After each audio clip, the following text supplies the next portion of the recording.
Hello and welcome to India Today SoSouth. I'm Gautam Shankar. Today we are here to discuss the political fortunes of BJP in Tamil Nadu. There's been a significant movement today in Delhi where just ahead of the 2024 Lok Sabha elections, the BJP is trying its best to spread its wings in Tamil Nadu. And earlier today, more than 15 former ADMK leaders, including former MLAs and an MP, joined the Saffron Party at the party's headquarters in New Delhi. Now, big names of Tamil Nadu politics, including K. Vadivel, M.V. Ratnam, R. Chinnaswamy, and P.S. Kandasamy, have accepted the primary membership of the BJP in the presence of Tamil Nadu Unit Chief K. Annamalai and Rajiv Chandrasekhar. Before we get into the discussion, I'd like to play out a bite of Annamalai, where he speaks about what the decision of these former ADMK MLAs joining BJP means for the Saffron Party. And he also says that it is indicative of the way the wind was blowing in Tamil Nadu, and it is a reflection of the people's mood in the state. Let's take a listen. Are very, very senior people, multiple time MLA, and they have a social standing of their own. It shows the way in which the wind is blowing in Tamil Nadu. It shows the way in which the people's mood is in Tamil Nadu. We are very happy that people of Tamil Nadu have decided to strengthen the hands of Honorable PM Narendra Modi ji. Come 2024, when Modi ji on his own is crossing 370, when NDA is crossing 400, Tamil Nadu will contribute substantially this time during the Lok Sabha elections. How many seats are you expecting out of Tamil Nadu? I'm not in the business of predicting. We are in the business of working. So all 39 parliamentary constituencies, we are working very hard. Cadres are working very hard. So you will see a substantial number of seats this time, sir. All right, that was Annamalai. Now to discuss more about whether the induction of these 16 leaders from ADMK is going to have an impact on BJP's political fortunes in Tamil Nadu, I'm joined in by ETB Sivapriyan, who's a senior journalist from Tamil Nadu with over 17 years experience in tracking Tamil Nadu politics. Welcome, Sivapriyan. Welcome, Gautam. Thank you. Yeah. So my first question to you is, as you heard the bite from Annamalai there, he seems to indicate that there is a significant shift in the wind political wind that is blowing in Tamil Nadu politics. And what happened today is a reflection of people's mood in the state. I'd like your comment on this first, please. See, Gautam, like Annamalai says, he says that this shows the reflection of the mood of the people of Tamil Nadu vis-a-vis the 2024 polls. But the BJP, ever since Annamalai took over in 2021 July, has made it, when Annamalai took over, he made a public proclamation that the 2019 anti-Modi wave in Tamil Nadu was manufactured. So he said that it was manufactured and it was projected to the people that Mr. Modi is anti-Tamil Nadu, anti-South, and he's like what? Oh, because the BJP could not win even one seat in 2019. Even the AIADMK could just win one seat in Theni. The rest 38 of the 39 seats went to the DMK kitty. So there was a massive anti-Modi wave in Tamil Nadu in 2019, while the rest of the country looked towards Mr. Modi. So the BJP wanted to reverse this trend in 2024 to prove their point that 2019 was an aberration and Tamil Nadu is not averse to voting for Modi or voting for the BJP. So as a first step, in 2021, the BJP contested in about 20 assembly seats, in which they won 4. But of course, it was won in an alliance with the AIADMK. But 2 people of the 4 MLAs might have won on their own. One is the Tirunelveli MLA, Mr. Nainar Nagendran, who has a fan base and who has a fan following of his own kind in Tirunelveli, and Mr. M.R. Gandhi from Nagarkoil, where the BJP has a proper base. So the other 2 candidates, Saraswati and Vanati Srinivasan, they actually won with the support of the AIADMK. Having said this, the BJP is now focusing on building an alliance of its own. So when it wants to build an alliance of its own and project the BJP as the pivotal party of that particular alliance, the BJP wants to show that people in Tamil Nadu, or at least politicians, are flocking to that party.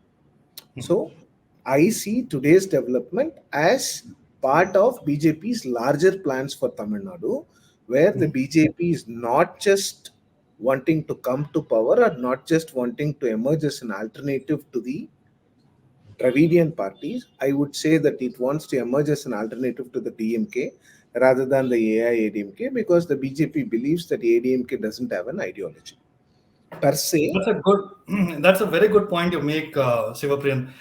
In the sense, they want to come as a replacement for DMK, and but will they be able to occupy the vacuum or the space that ADMK seems to have sort of, they have vacated that opposition space.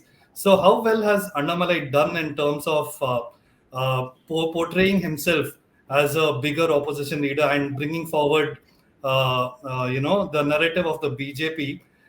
And is this a real possibility in Dravidian politics to see BJP really emerging as a force in the 2024 Lok Sabha elections with all these inductions of ADMK, its former ally turned rival right now?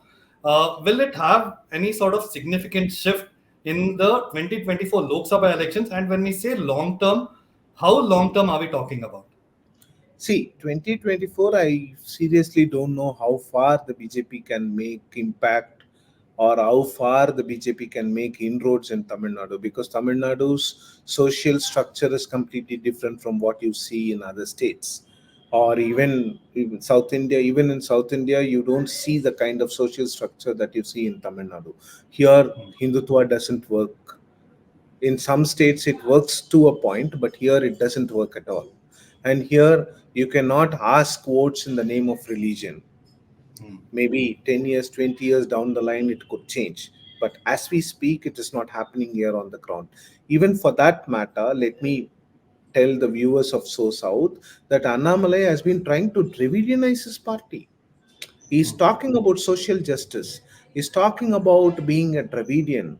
When A.R. Rahman said that he is a Dravidian, Annamalai came out and said that yes, I am also a Dravidian. I am a dark Dravidian. See, I'm much more because of the complexion. I am a better Dravidian or something like that.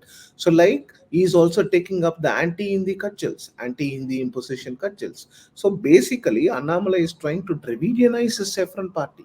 That is what is happening, because this is the formula that the predecessors of Annamalai couldn't come out with, because to build a party or to popularize a party in Tamil Nadu, you need to add the local flavor to it. Otherwise, if you're going to talk in Hindi, or if you're going to only talk about the Hindutva and other things, no one is going to take you seriously. So after Annamalai has taken over as the BJP chief, if you see, there is a proper specific approach by the BJP High Command. You saw the Kasi Tamil Sangam, an event being held by the union government in association with two universities, one IIT Madras and another one is the Banaras Hindu University. So they want to establish punch holes in the north-south divide theory by saying that Varanasi and Kashi Varanasi in North India and Tamil Nadu, which is the extreme south of the country, had historical and civilizational links. So these are part of BJP's efforts to tell people that Mr. Modi is not anti-Tamil as the DMK projects. Mr. Modi is not anti-Tamil Nadu as the DMK wants them to believe. So this is a concerted effort by the BJP to tell the people that yes, there may be some problems. In 2019 some things would have happened, but now see, like, we are promoting Tamil. The Prime Minister talks about Tamil. Actually, talking about Tamil in a global forum doesn't make any difference to anyone, but still the BJP wants to project it as an achievement, or to tell people that yes, this is what the Prime Minister does. So having said all those things, the BJP is here for a very long haul. I don't think the BJP winning any beyond 2-digit numbers or anything in the next 5 or 10 years. It is going to take a long time for people to trust them. But what the BJP believes is to increase their vote percentage and not to get stagnated at one point. For a Yeah. very long time, the BJP was called a 2.5% party. At some point, people even started taunting the BJP, saying that you are much below Nota. Hmm. So, but now the BJP wants to actually rectify that image and say that no, we are not Nota. We are neither a 2.5% party. We are something bigger than. What do you think? So, what the BJP is doing strategically is to bring all the small political parties into its forum Hmm. and to put up good impressive vote percentage and say that this is our vote percentage. People voted for the prime minister. So Hmm. there are two goals in this. One is to project the BJP as a party that is growing in Tamil Nadu, as a Hmm. party that has acceptance among Tamils now, Hmm. far from what happened in 2019. And the second thing is to destabilize or to gobble up the AIADMK. Actually, the BJP's plan was to eat up the AIADMK and to emerge as an alternative to the DMK. That didn't happen, unfortunately or fortunately, for whatever reasons we all know. But Hmm. now, having said all those things, we're coming straight to the question that you asked. See, the AIADMK has willingly ceded the opposition space to the BJP in Tamil Nadu Hmm. because Edappadi Palaniswamy, who is the leader of opposition, most of the times he is based out of Salem, his hometown. He doesn't come to Chennai very often, and most of his interactions with the public are either through statements or through press interactions. There has been not much protest. See, even when he was with BJP, at least there was some um, reasoning that he couldn't protest against the BJP. Now Hmm. that he has come out of the BJP and he is dead against an alliance with the BJP, but there has been no public criticism of the BJP, neither the Prime Minister nor the Home Minister or any of the BJP bigwigs. But all that the ADMK does is to do Annamalai bashing. That is Hmm. what they are doing in Tamil Nadu now. They are confusing anti-Annamalai stand with anti-BJP stand. Hmm. Hmm. That is what is happening. So, in this scenario, it is the BJP which is actually projecting itself as a opposition party to the DMK outside the assembly. Inside Yeah. the assembly, the BJP has just 4 members. The AIADMK has 63 members. If you minus the 3 members who are supporters of Mr. O. Pannirselvam.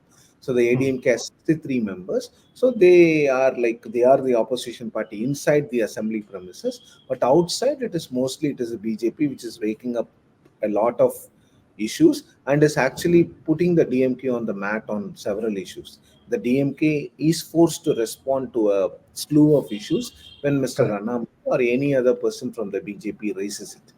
But and the BJP is also by taking away MLAs. See, these MLAs are not like very influential or very popular people. Most of them have been MLAs in 2011, and you all know what happens in AIADMK. Um, Jayalalitha chooses obscure people Hmm. whose position once and then dumps them. So many of them have been MLAs in 2011, 2001, 1984, 1996, Okay. 1991. So I'm not trying to take away their experience or anything. Hmm. They have a wealth of experience, as Mr. Annamalai rightly pointed out. But my question is, like this is all part of the grandstanding that the BJP wants to tell the people Hmm. here in Tamil Nadu that see, 15 ADMK MLAs are coming to us. ADMK came out of the BJP saying that oh yeah, BJP is not acceptable to the people of Tamil Nadu. See, now 15 MLAs are coming and joining us. What does it say? It tells that the MLAs have confidence in Prime Minister Narendra Modi. The MLAs have confidence in BJP. This is the message, this is the articulation that the BJP wants to project in Tamil Nadu that it is acceptable to the people. That party is no more, what to say, no more out of the purview. So like it Hmm. is part and parcel of the Tamil Nadu's political Okay. landscape, and the party is being accepted by people across the section. So, Hmm. so this is the game plan. But Hmm. what the BJP on the other hand is doing is to to enlist the support of all the other political parties which had been in an alliance with the ADMK earlier Yeah. to the BJP Alliance. So to isolate the AIADMK, and basically they want to reduce the vote percentage of the AIADMK and say that the vote percentage between the BJP and the AIADMK is very less. Hmm. Hmm. Hmm. So Now, basically, put the ADMK on the mat and to what kind of whatever, and to make them realize or whatever it is, like you shouldn't have left us. hmm, hmm, hmm. No, that's also speaking of the leadership of Annamalai here. There's been criticism of his leadership as well in the past, not just the breakup of the ADMK, but also his functioning and his tough character being a former IPS officer as Yeah.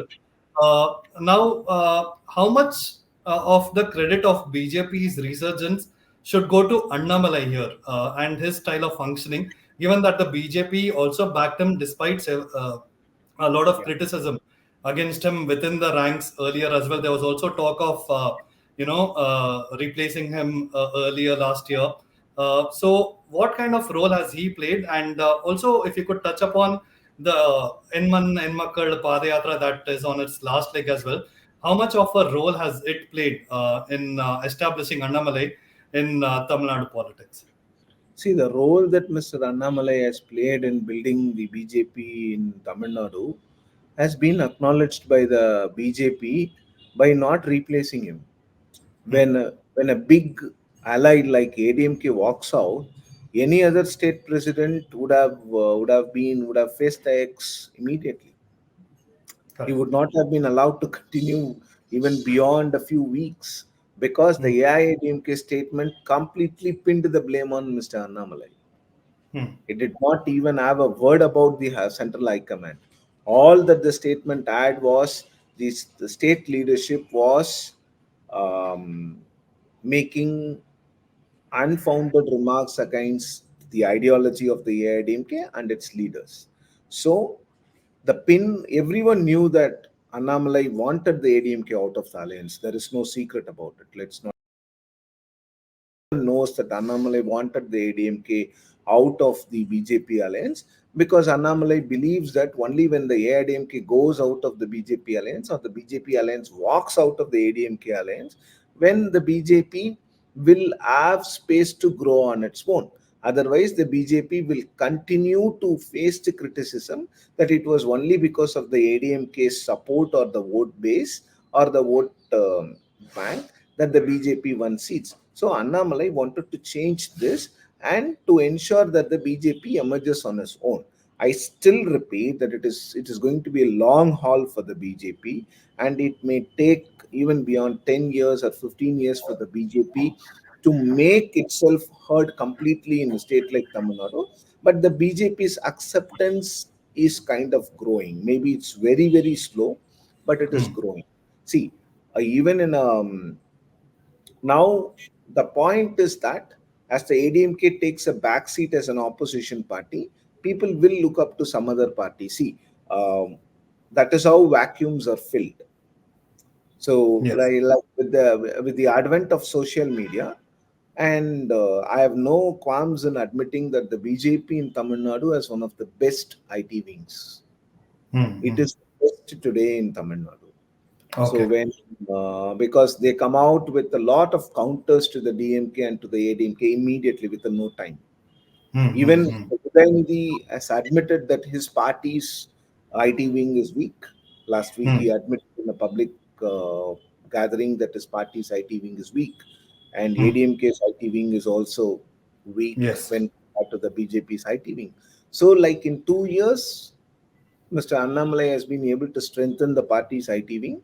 And see, one can have a lot of criticism of how Annamalai speaks, but I think there is a section within the Tamil Nadu BJP and section within the admirers of the BJP and admirers of the anti-AD DMK vote bank.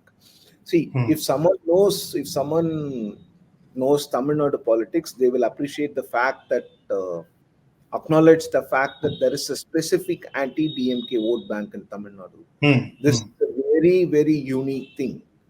This anti-DMK vote bank may not be a huge percentage, but this Correct. anti-DMK vote bank is not committed to any particular political party.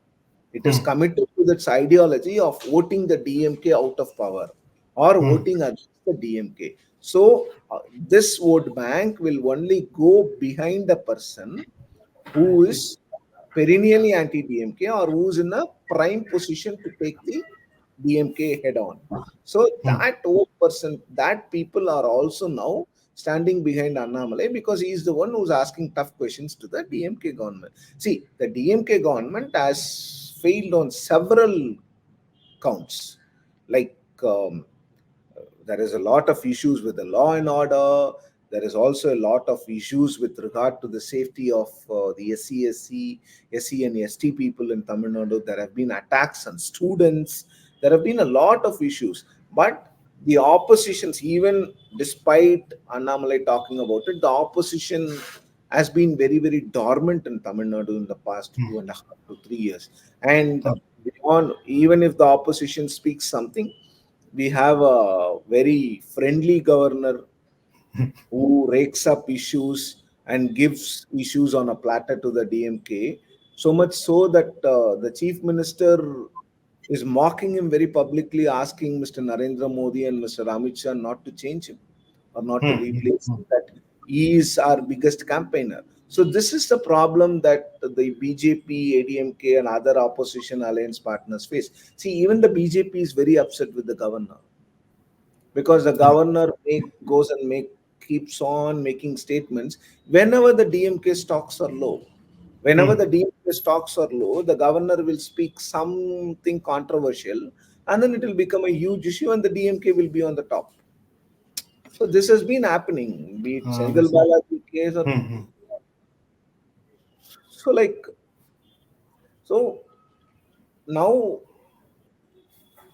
coming to your question, yes, Annamalai will have to be credited to a great extent for the BJP's, I don't want to call it growth, but at least BJP's acceptance or pretense of an acceptance in Tamil Nadu. At least there is someone to talk about the political party every day. People, even in villages today, know that there is a party called BJP. That credit will have to go to Annamalai and his team. That's true, Sivapriyan. Still, I say they can even manufacture that popularity, but still fine. Because BJP is one political party which believes in any publicity is good publicity. Publicity is publicity. There is nothing called a good publicity or a bad publicity, because if I get a message on WhatsApp, even if it is negative news or positive news, I'm going to read it. If it is negative news, I'm going to read it all the more. If it's positive news, maybe I'll just say, oh, this happens. Maybe it's a negative news, I will general read it. perception. Yes. And the BJP has a lot of negative publicity in Tamil Nadu, and maybe it will help them 10 years, 15 years down the line. Nice. It was a very insightful conversation, Sivapriyan. I'd love to continue and talk a lot more about this, but I'm sure we'll get an opportunity to do so in the future. But for now, we'll have to call it a wrap on this discussion. Thank you so much for joining us, Sivapriyan. Thank you, Gautam. Thank you. Just stay on the line. Yeah, sure.